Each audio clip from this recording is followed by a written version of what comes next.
डरावने सपने आते हैं, खंडर देखती हूँ सपनों में, मतलब किसी की मृत्यु के बहुत सारे सपने आते नाम जप करते हुए सोया करो, पवित्र होकर के नाम जप करते हुए सोया करो तो अच्छे स्वप्न आएंगे। नहीं तो मन संस्कारों का पुंज है, जैसे हम आचरण करते हैं पूर्व जन्मों से लेके अभी तक, वही स्वप्न में फेंकता रहता है। अब जैसे संत जन स्वप्न देखते हैं तो भगवान के स्वप्न देखते हैं, तीर्थों के स्वप्न देखते हैं, संतों के स्वप्न देखते हैं। ऐसा लगता है सोते ही रहो, जगो मती, यही देखते रहो। मन जो है, जो उसके अंदर होता है, स्वप्न के समय वही फेंकता रहता है। सब मिथ्या है, कोई सत्य नहीं है। जब जागृत मिथ्या है तो स्वप्न तो मिथ्या है। ये उमा कहूँ मैं अनुभव अपना, सत हरि भजन जगत सब सपना। तो सपना कोई सार्थक वस्तु तो है नहीं। नाम जप करके सोया करो जी। योगेश खंडेलवाल जी, राधे राधे। महाराज जी, मोक्ष क्या है?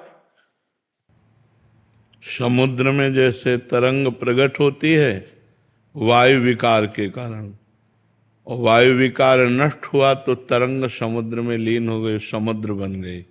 ऐसे ही आत्मस्वरूप परमात्मा स्वरूप जीव माया के विकार को ग्रहण करने के कारण जीव कहा गया, और जब त्रिगुणातीत माया रहित हो जाता है तो ब्रह्म स्वरूप को प्राप्त हो जाता है। अपने ब्रह्म स्वरूप को प्राप्त होना ही मोक्ष कहते हैं। मोनिष्का जी, मुंबई से। श्री हरिवंश महाराज जी, आपसे सुना था कि श्री जी का वाहन दैन्यता है, तो फिर महाराज जी लालजू का वाहन क्या है? लालजू श्री जी कहने में दो है, जे दीन प्यारे वेद पुकारे द्रवौ सुश्री भगवाना। यही दरबार दीन को आदर रीति सदा चली आई। हमारे प्रिया प्रीतम को दैन्यता प्यारी है। दैन्यता ही हमारे लालजू को भी प्यारी है और प्रियाजू को भी प्यारी है। वाहन का मतलब होता है जिसके हृदय में दैन्यता होगी उसके हृदय में प्रभु विराजमान होंगे। अगर हम भगवान के भगवत स्वरूपों में जाते हैं तो फिर भगवान का वाहन गरुण है, ब्रह्मा जी का वाहन हंस है, महादेव जी का वाहन नंदिकेश्वर है, कार्तिक जी का वाहन मोर है, गणेश जी का वाहन चूहा है। वो अलग अलग फिर वाहन। यहाँ प्रीति की बात है कि जिसके हृदय में दैन्यता होती है वहाँ श्री जी आके विराजमान हो जाती है, वहाँ लालजू आकर विराजमान हो जाते हैं। यहाँ लालजू की कोई अलग सत्ता नहीं, श्री जी कोई अलग नहीं है। कहने को दो हैं, लाल प्रिया श्री हरिवंश सुरीत सुनाऊं, श्यामा श्याम एक संगाऊं, छीनिक कबहु न अंतर होई, प्राण सुएक देह है दोई। एक प्राण दो देह, ये हमारे प्रियालाल हैं। दो देह हैं कहने को, लेकिन एक प्राण, एक मन, एक रुचि, एक स्वभाव, एक वयस। तो इसलिए जो प्रियाजू को पसंद वही लालजू को पसंद, जो लालजू को पसंद वही प्रियाजू को पसंद। जोई जोई प्यारो करे सोई मोहि भावे, और भावे मोहि जोई सोई सोई करे प्यारे। तो प्रियालाल का उसी हृदय पर निवास होता है जहाँ दैन्यता होती है। सृष्टि मिश्रा जी, इटावा से। राधा वल्लभ से। श्री हरिवंश महाराज जी 84 जी की फलश्रुति में लिखा है कि वृंदावन वास सखी सुख के अधिकारी। तो क्या महाराज जी अगर हम 84 जी का पाठ करेंगे तो हमें वृंदावन वास मिल जाएगा? शरीर रहते या शरीर पूरा होते, दोनों बातें हैं। अगर प्रबल इच्छा हुई तो शरीर रहते व्यवस्था बना देंगे, अगर प्रबल इच्छा नहीं हुई तो शरीर छूटने के बाद वृंदावन वास होगा। मिल जाएगा ना महाराज? हाँ, रोज 84 जी का पाठ करे तो गारंटी इस बात की कि छुट 84 भ्रमंते निरखय जुगल किशोर, निरखय जुगल किशोर भोर अरु रैन न जाने, पिय रूप रस मत भयो कछु मनय न आने, प्रेम लक्षणा भक्ति होए ही आनंदकारी, अरु वृंदावन वास सखी सुख। तो जो महापुरुषों ने लिखा है वो परम सत्य लिखा है। महाराज जी आप एक बार अपने मुख से कह दीजिए, आपने मुझे स्वीकार कर लिया, आप ही मेरे गुरु जी हैं, बस एक बार। नहीं, हम सबको ये कहते हैं, सब श्री जी के हैं और हम श्री जी के हैं, बस इसी में सब आ गए। हाथी के पैर में सब पैर आ जाते हैं, है नहीं? हम पर्सनल हम किसी को कहने का अधिकार नहीं रखते, क्योंकि हम तन मन वचन से श्री जी के हैं। तो जो श्री जी का है वो सब हमारा है, चराचर जगत हमारा है, पूरा विश्व हमारा है, हम पूरे विश्व के हैं, किसी एक के पर्सनल नहीं, हम सब के हैं, सब हमारे हैं और हम सब के हैं। रवीश कुमार जी, राधा वल्लभ श्री हरिवंश। श्री हरिवंश महाराज जी, गुरुदेव भगवान कृपया करके समझाएं कि स्थूल, सूक्ष्म और कारण, इन तीनों शरीरों के अलग अलग कार्य क्या हैं और आत्मा का अपना शुद्ध कार्य क्या माना गया। आत्मा अकर्ता है, उसमें कोई क्रिया नहीं है, कोई कामना नहीं है। जो स्थूल शरीर पंचभूतों से बना हुआ है, इसका जागृत अवस्था में भान होता है। जैसे इस समय इसके द्वारा देखना, सुनना, स्पर्श करना, रसास्वादन करना, ये जो 5 ज्ञानेंद्रियों के शब्द, स्पर्श, रूप, रस, गंध, घ्राणेन्द्रिय से गंध लेना, ये 5 ज्ञानेंद्रियों के द्वारा ग्रहण, त्याग आदि जो क्रियाएं होती हैं वो कर्मेंद्रियों के द्वारा, जैसे हाथ है, पैर है, मलमूत्र के द्वार हैं और वाक इंद्रिय। तो ये 5 कर्मेंद्रिय, 5 ज्ञानेंद्रिय, ये स्थूल शरीर को संचालित करने वाला जो मन है, बुद्धि है, चित्त है, अहंकार है, अंतःकरण चतुष्टय है, ये सूक्ष्म शरीर है। ये सूक्ष्म शरीर स्थूल को क्रियान्वित करता है। तो जागृत अवस्था में जिसका भान होता है उसे स्थूल शरीर कहते हैं, और स्वप्नावस्था में जिसका भान होता है उसे कारण शरीर कहते हैं। जैसे स्थूल शरीर सोया होता है और आप स्वप्न देखते हैं तो उसमें भी क्रियाएं होती हैं, उसमें भी दुख सुख का अनुभव होता है, वो सब झूठा होता है, पर होता है ना। तो उस समय जो स्वप्नावस्था में होता है वो सूक्ष्म शरीर होता है, उसमें जो क्रियाएं होती हैं वो सब असत है। ऐसे स्थूल शरीर की जो क्रियाएं होती है वो सब असत है, इनकी सत्ता नहीं है। ना सतो विद्यते भाव, ना भाव विद्यते सता, इसकी सत्ता ही नहीं। और जो आत्मा है उसकी सत्ता है। जो कारण शरीर है वो 3 गुणों से मिलित स्वभाव की रचना हुई है, उसके अनुसार, स्वभाव के अनुसार सूक्ष्म शरीर बर्ताव करता है। सूक्ष्म शरीर जो बर्ताव करता है स्थूल शरीर में उसकी क्रियाएं होती हैं। अब जैसे दैवी स्वभाव का है तो उसके दैवी है, भागवती का आचरण होते हैं। आसुरी स्वभाव का है, उससे राक्षसी आचरण होते हैं। आत्मा के प्रकाश से, पावर से ही ये क्रियान्वित होते हैं। जैसे ऐसे रख दें और इधर चुंबक रख दें और उसी के अनुसार लोहा रख दें तो चुंबक अकर्ता है, लेकिन क्रिया शुरू हो जाएगी लोहे में। लोहे में क्रिया शुरू हो जाएगी ना, हलचल उसमें हो जाए। जड़ लोहा, उसमें हलचल करने की सामर्थ्य नहीं, पर वो चुंबक का प्रभाव ऐसा है। चुंबक की कोई कामना नहीं है कि उसमें हलचल हो, चुंबक कोई करता नहीं है कि उसमें हलचल हो, उसका प्रभाव ऐसा है। तो आत्म स्वरूप का प्रभाव ऐसा है कि उसके ही प्रकाश से, उसके ही बल से बलवान्वित होकर कारण सूक्ष्म और स्थूल शरीर ये संचलित दिखाई देते हैं। आत्मा निर्विकार है, चैतन्य घन है, निर्लेप है, उसमें किसी प्रकार का कहीं कोई क्रिया या कोई अभाव नहीं है। स्थूल शरीर में आसक्त हो जाने के कारण मैं आत्मस्वरूप भ्रमित होकर कामनाओं में फंस गया। स्थूल शरीर का अगर राग छूट जाए तो सूक्ष्म शरीर पवित्र होने लगे, सूक्ष्म शरीर पवित्र होने लगे तो स्वभाव भागवतिक हो जाए, स्वभाव भगवत स्वरूप हो जाए। जहां भगवत स्वरूप स्वभाव हुआ तो जैसे निर्मल और शांत जल में तह में क्या हमें पता चलने लगता है, ऐसे हमें अपने स्वरूप का ज्ञान हो जाता है। आत्मा मेरा स्वरूप है, तत्त्वम् असि, तुम वही हो, दूसरा कोई नहीं है। समझ पा रहे हैं आप? आत्मा अकर्ता है। राकेश यादव जी, सीकर, राजस्थान से। श्री हरिवंश। राधा वल्लभ श्री हरिवंश महाराज जी। महाराज जी, परमहंस एवं ब्रह्म ऋषि की स्थिति में क्या अंतर है? एक ही बात है, जो ब्रह्म में स्थित ऋषि जन है वही तो परमहंस है, वही परमहंस है। जो अपने स्वरूप में स्थित है, जिन्हें ब्रह्म ऋषि कहा गया, वही परमहंस है। और परमहंस भगवान का स्वरूप है। जैसे परमहंस श्री सुखदेव जी ब्रह्मर्षि श्री भगवान श्री कृष्ण द्वैपायन व्यास जी, तो कोई अंतर थोड़ी है। उसी ब्रह्म स्वरूप में निरंतर तन्मय रहते हैं भगवान श्री कृष्ण द्वैपायन व्यास जी, और उसी स्वरूप का बोध श्री सुखदेव जी को है।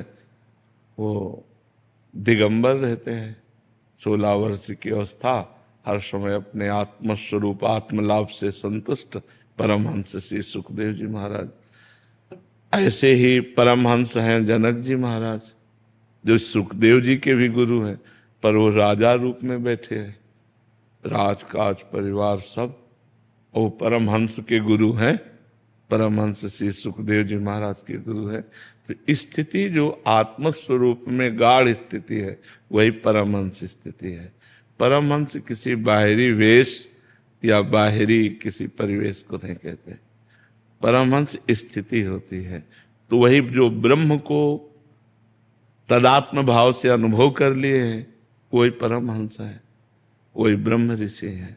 समझ पा रहे हो? कोई अंतर नहीं इसमें। केशव गुप्ता जी हरदोई से। श्री हरिवंश महाराज जी, हमारे अंदर यदि काम क्रोध लोभ मोह आता है तो इसमें हम अपने आप को दोषी माने या फिर हर युगों के प्रभाव की भांति कलयुग का प्रभाव? नहीं नहीं नहीं, कोई कलयुग का प्रभाव नहीं है, ये हमारी गलती है, हम अपनी गलती छोड़। अब इस समय बोलो क्या कलयुग का प्रभाव है?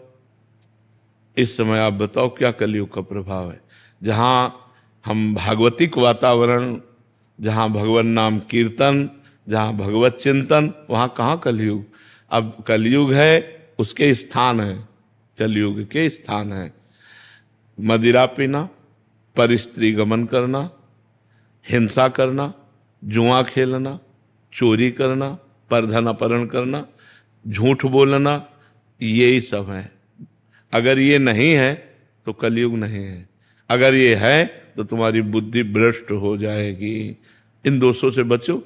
परीक्षित जी ने कलयुग को स्थान दिए तो इनको छोड़ दो और नाम जप करो।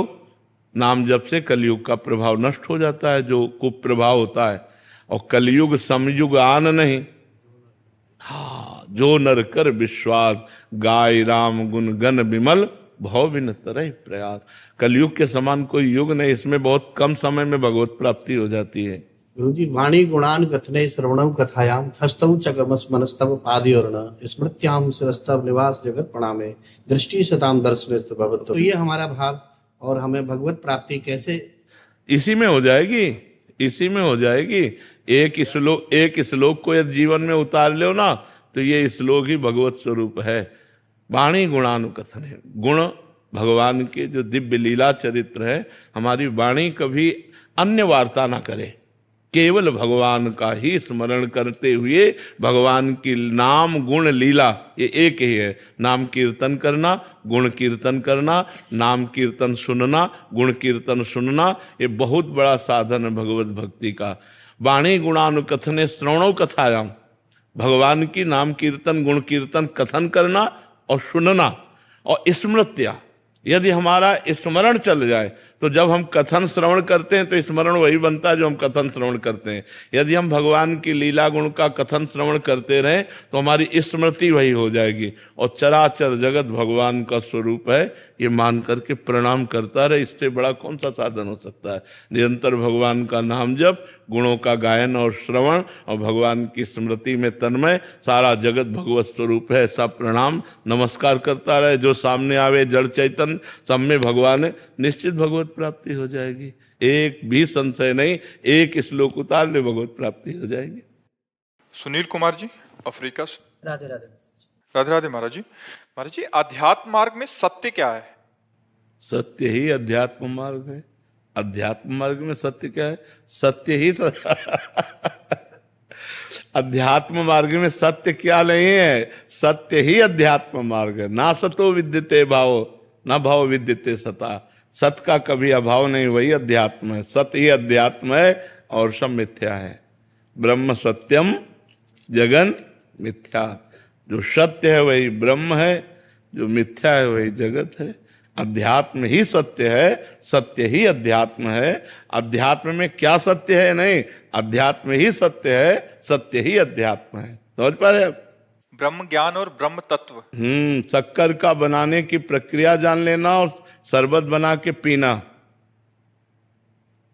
ब्रह्म ज्ञान है, उसकी प्रक्रिया को समझना, और ब्रह्म बोध है, उसको पीना, अनुभव करना।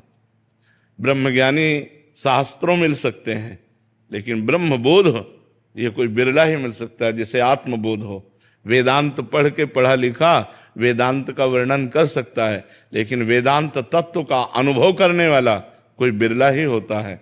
जो आत्मस्वरूप में स्थित निर्विषय निर्विकार सच्चिदानंद परब्रह्म परमात्मा के आनंद में निमग्न, वो कोई बिरला ही होता है। तो आत्म तत्व का ज्ञान बड़ा कठिन है, फिर भी सहज है। लेकिन आत्म तत्व का बोध ये एक बहुत बड़ी बात है। तत्व का ज्ञान होना और तत्व का बोध होना, इसमें अंतर है। कि जैसे हम हलवा का ज्ञान रखते हैं लेकिन कभी खाया नहीं, और जब बना के पा लिया उसे कहते हैं बोध, और हलवा की प्रक्रिया का वर्णन करना उसे कहते हैं ज्ञान। तो ज्ञान और बोध में अंतर है।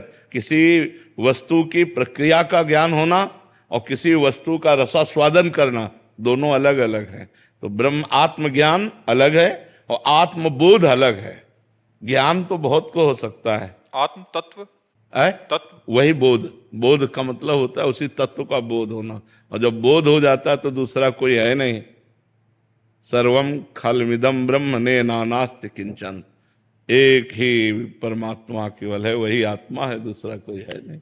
भजन करो तो समझ में आएगा। प्रश्न बड़े बड़े ऊंचे हैं, लेकिन जैसे हीरे की दुकान में जाए, बोले ये हीरा, बोले 2 करोड़ का, बोले ये वाला, बोले 5 करोड़ का, बोले तुम्हें लेना क्या है, बोले लेना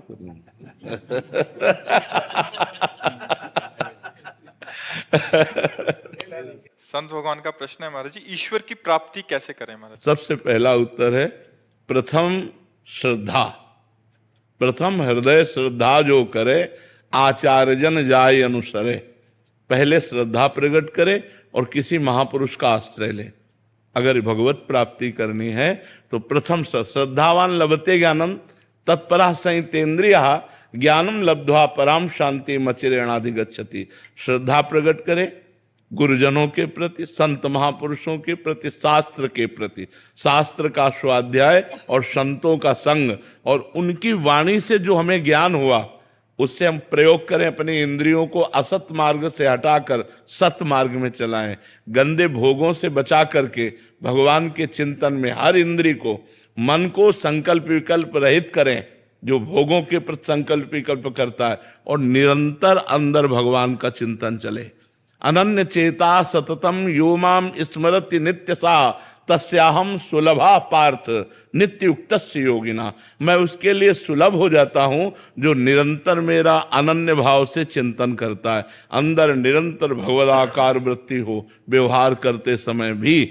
तो पहले गुरु का आश्रय श्रद्धा करके ले, फिर गुरु मंत्र का जप शुरू करे, साधना करे, और ऐसा मंत्र चलावे कि रात दिन मंत्र जैसे श्वासें चल रही वैसे मंत्र चलने लगे, तो भगवत प्राप्ति हो जाएगी। अनन्य चेता सततम यो माम स्मरति नित्य सा तस्याहम सुलभा। सुलभ है, भगवान कह रहे हैं मैं उसके लिए सुलभ हो जाता हूं जो अनन्य चित्त से मेरा निरंतर स्मरण करता है। अनन्य चित्त से, एक भरोसो एक बल, एक आस विश्वास, एक राम घनश्याम हित चातक तुलसीदास। चातक की भांति निरंतर परमात्मा चिंतन, उसे भगवत प्राप्ति हो जाती है, उसे ईश्वर की प्राप्ति हो जाती है। बाबा अब मैं ये कह रहा हूँ बाबा के जैसे भगवान की ईश्वर की प्राप्ति के लिए तो पहले अपने आप को तो जानना पड़ेगा, हम कौन है। दर्पण सामने आते ही अपना चेहरा नजर आ जाता है। दर्पण सामने आते ही अपना चेहरा नजर आ जाता, हम कैसे हमें पता नहीं चलेगा, लेकिन दर्पण सामने आया तो समझ में आ गया ना। ऐसे ही परमात्म ज्ञान दर्पण की भांति है। जब हमें भगवान का साक्षात्कार होता है तो मम दर्शन फल परम अनुपा जीव पाव निज सहज स्वरूपा। मेरे दर्शन का फल है, तत्काल अपना बोध हो जाता है। महाराज जी मैं ये कह रहा था कि सब लोग आते हैं, इनके अंदर इतना भाव प्रेम देखते हैं जी, वो हम जहाँ वृंदावन में जन्म लिया है हमने, गोस्वामी तुलसी हैं जी, पर वो भाव हमारे अंदर प्रकट क्यों नहीं होता? नहीं, उससे 1000 गुना आपके अंदर, लेकिन समझ में नहीं आता। जब इत्र की दुकान में कोई एकदम जाए तो खुशबू लगती, लेकिन इत्र बेचने वाले को